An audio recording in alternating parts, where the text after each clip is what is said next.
When CL first unveiled its Naxtra sodium-ion battery alongside FreeVoid dual-power and Xinjiang super-fast charging batteries during its SuperTech Day on April 21, 2025, many were not prepared.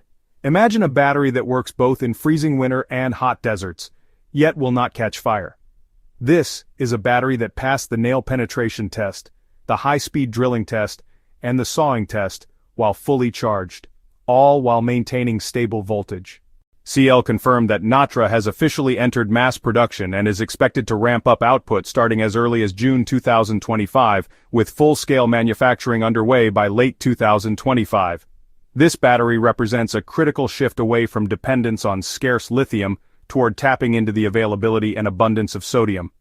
That means cheaper raw materials, more stable prices, and less geopolitical risk. In fact, in their recent YouTube video, CL claimed its passenger EV cells could reach 175 watt-hours per kilogram with approximately 10,000 plus cycles, operation from minus 40 degrees Celsius to 70 degrees Celsius, and a 500-kilometer range.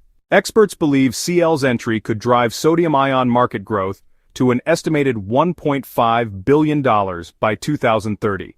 To put this in perspective, global EV sales in 2024 alone were worth over $500 billion and are expected to double by 2030. If sodium-ion captures even a fraction of that, say 5 to 10%, we are no longer talking about 1.5 billion, but tens of billions. That is the kind of jump Naxtra could trigger if it convinces automakers to switch from lithium to sodium at scale. How safe is CL Naxtra? From what was demonstrated in their YouTube video, it is very safe. Their engineers ran it through extreme safety tests. They conducted a multi-axis continuous crush test, attacking the battery from multiple directions. A semi-cylindrical crush plate with a 75mm radius was used, pressing down on the battery along its x-axis until it deformed by about 30%. They repeated the test on the z-axis, squeezing it to 15% deformation, and then the y-axis for another 30%. Yet the fully charged battery remained stable after multi-axis crushing. It is one thing to design a battery that performs well in ideal lab conditions, and another to make one that can withstand this kind of abuse with no explosion. To ensure even greater safety and reliability, they also ran it through an 8mm temperature resistance needle, a high-speed drilling test, and a sawing test, still with no fire. Naxtra performs in temperature extremes from minus 40 degrees Celsius to 70 degrees Celsius. Even at minus 40 degrees and just 10% charge, it can still deliver 90% of its usable power. It also features 5C super-fast charging, adding 520 kilometers of range in just 5 minutes, a true game-changer. CL's tests show that Naxtra sodium-ion chemistry combined with their engineering design offers a level of resilience that could redefine safety expectations in electric vehicles, heavy-duty transport, and grid storage. Sodium mining is less environmentally destructive than lithium or cobalt mining. Sodium is also easier and cheaper to recycle, which could make sodium-ion batteries greener over their life cycle. CL can tap into sodium sources in seawater and mineral deposits like soda ash, both locally and globally. Best of all, it would mean a massive reduction in carbon footprint compared to lithium-ion EVs. Should the EV market brace for impact? Definitely. This will disrupt the balance because CL's 10,000-plus cycles show that if used daily, the battery could theoretically last over 25 years, far beyond the typical 8 to 12-year EV lifespan. The 5C charging rate, equal to 520 kilometers in 5 minutes, is not just faster than Tesla superchargers, but about 8 times quicker than current mainstream EVs.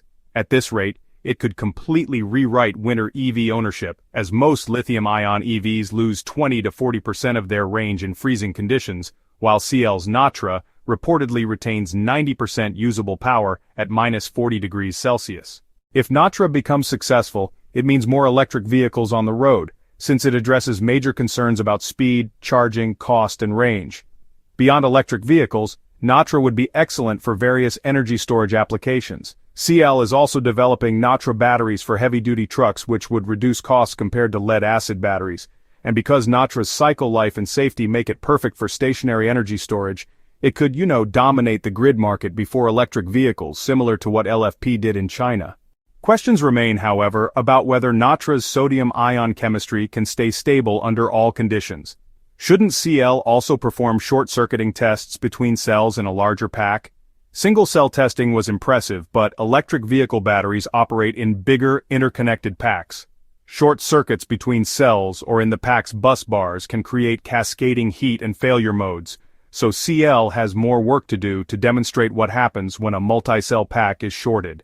Yes, Naxtra is strong for a sodium-ion battery, but its energy density is still lower than the best lithium-ion or future solid-state cells, which could limit its use in ultra-long-range electric vehicles.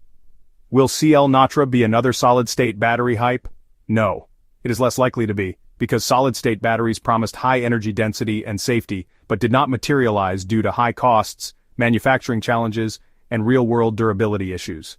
Unlike those, CATL Naxtra is already in mass production, uses cheap and abundant sodium, operates in extreme temperatures, and can be integrated into existing production lines.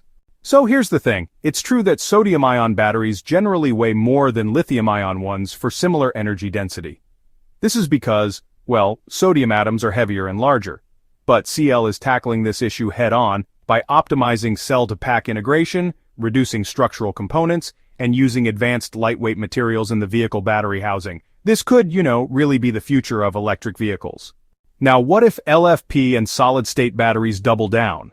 The probability of solid-state battery breakthroughs overtaking sodium-ion is pretty high if they scale faster, but that is a big if, isn't it? It's also worth noting that LFP is already cheap and proven, so Naxtra needs to clearly beat it in cost or performance to convince automakers to switch. But hey, the potential for Naxtra extends far beyond personal vehicles. Its combination of safety, longevity, and cold weather performance makes it an ideal candidate for revolutionizing grid storage and powering heavy machinery. By providing a stable and abundant source for large-scale energy storage, Naxtra could facilitate the broader adoption of renewable energy sources like solar and wind, which are inherently intermittent. Moreover, its use in commercial transport from electric buses to cargo trucks could significantly reduce emissions in the logistics sector without the weight and safety concerns of larger lithium-ion packs. However, for widespread adoption, CL must continue to advance its technology and manufacturing processes. Continuous improvement in energy density will be crucial to compete with the evolving lithium-ion market. Building partnerships with major automakers and energy companies will also be essential to validate the technology and achieve the economies of scale needed to make Naxtra a ubiquitous power source. The journey ahead involves not just technological refinement, but also building a robust supply chain and convincing industries to adopt a new standard. Ultimately, CL's Naxtra represents more than just a new battery. It signifies a potential paradigm shift in energy storage. By leveraging sodium's abundance and overcoming key technical hurdles, CL is not merely offering an alternative, but is challenging the very infrastructure of power storage. Whether it becomes the dominant technology or a complementary one, Naxtra undeniably pushes the entire industry toward a safer, more sustainable, and less geopolitically fraught future. The coming years will be critical in determining if sodium-ion can transition from a promising contender to a mainstream reality. Beyond EVs, Naxtra is coming for other sectors. Imagine a drone still flying in intense snow, a laptop lasting 20 years without a battery swap, or an e-bike charging in minutes with no risk of explosion.